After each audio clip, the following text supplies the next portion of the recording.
بسم اللہ الرحمن الرحیم۔ آج کی ویڈیو پیٹ کے کیڑوں کے بارے میں ہوگی۔ اس ویڈیو میں پیٹ کے کیڑوں کے بارے میں تفصیل سے بتایا جائے گا، تو اس ویڈیو کو آپ نے پورا دیکھنا ہے اور میرے چینل کو لائک اور سبسکرائب کرنا ہرگز نہیں بھولنا۔ یوں تو انسان کے پیٹ میں کئی قسم کے کیڑے پائے جاتے ہیں، لیکن ان میں جو زیادہ مشہور ہیں وہ 3 قسم کے کیڑے ہوتے ہیں۔ ان میں ہے جی نمبر 1 پہ چنونے یا چمونے جنہیں کہا جاتا ہے، نمبر 2 کیچوے، نمبر 3 کدو دانے۔ چنونے یہ سفید رنگ کے چھوٹے چھوٹے کیڑے ہوتے ہیں اور یہ انتڑیوں کے اندر پائے جاتے ہیں۔ بچوں میں یہ کیڑے زیادہ تر پائے جاتے ہیں کیونکہ بچے مٹی سے کھیلتے ہیں اور مٹی کے اندر ان کے انڈے پائے جاتے ہیں جو کہ کھانا کھاتے ہوئے پیٹ میں پہنچ جاتے ہیں۔ جب یہ کیڑا انسانی انتڑیوں میں پایا جاتا ہے تو انسان میں کچھ علامات پائی جاتی ہیں جو کہ درج ذیل ہیں۔ مریض ہر وقت ناک میں انگلی مارتا ہے اور اس کے پیٹ میں درد رہتا ہے، بھوک کبھی زیادہ اور کبھی کم لگتی ہے، اور چہرے کا رنگ زردی مائل ہو جاتا ہے اور آنکھوں کے نیچے ہلکے پڑ جاتے ہیں۔ نمبر 2 پہ ہے کیچوے۔ کیچووں کا سائز 4 انچ سے لے کر 15 انچ تک ہو سکتا ہے۔ یہ عموماً چھوٹی آنت میں پائے جاتے ہیں اور ان کے ہونے کی وجہ سے، یعنی پیٹ میں جب یہ کیڑا پایا جاتا ہے تو بھوک کم لگتی ہے اور منہ سے بدبودار سانس خارج ہوتی ہے اور ساتھ چکر آتے ہیں اور نیند بھی کم آتی ہے۔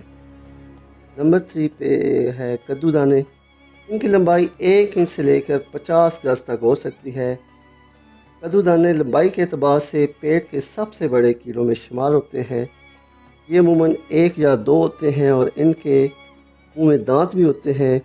یہ اپنے دانت بڑی آنت یا جسم میں جہاں پائے جاتے ہیں وہاں چبھو لیتے ہیں اور انسان کا خون چوستے ہیں اور اسی سے اپنی افزائش نسل کرتے ہیں۔ ان کی موجودگی سے انسان میں سستی، کاہلی اور بھوک بہت زیادہ لگتی ہے۔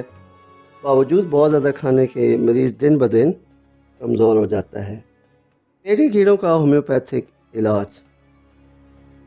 یوں تو ہومیوپیتھی میں پیٹ کے کیڑوں کے لیے 2000 سے زیادہ میڈیسن پائی جاتی ہیں، لیکن یہاں پہ آپ کو کچھ خاص میڈیسن جو کہ تمام قسم کے کیڑوں کو کنٹرول کرتی ہیں ان کے بارے میں بتاؤں گا۔ ان میں سب سے پہلی میڈیسن کا نام ہے سائنا۔ یہ ایک ایسی میڈیسن ہے جس کا مریض ضدی ہوتا ہے اور اس کے مریض کا پیٹ پھولا ہوا ہوتا ہے۔ مریض میں چڑچڑاپن بہت زیادہ پایا جاتا ہے اور اس کی آنکھوں کے گرد زرد رنگ کے ہلکے ہوتے ہیں اور طبیعت میں تشنج کا رجحان پایا جاتا ہے۔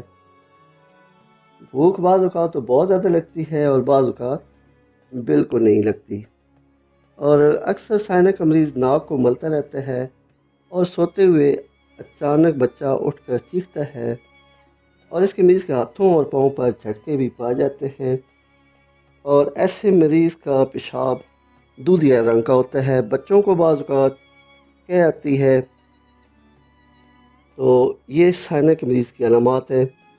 اس کے بعد ہے نمبر 2 پہ ہے سینٹونائن۔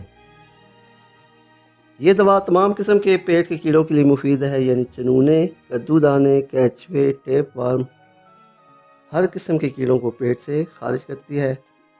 نمبر 3 پہ ہے سٹائنم۔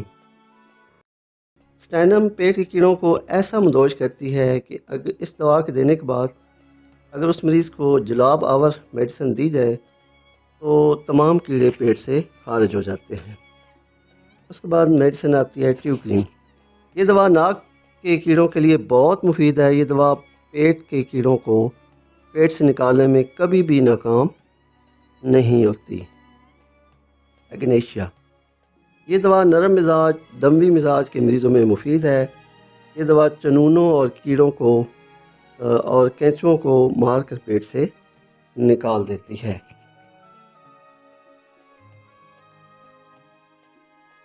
کیلکیریا کار 200 اور سلفر 30۔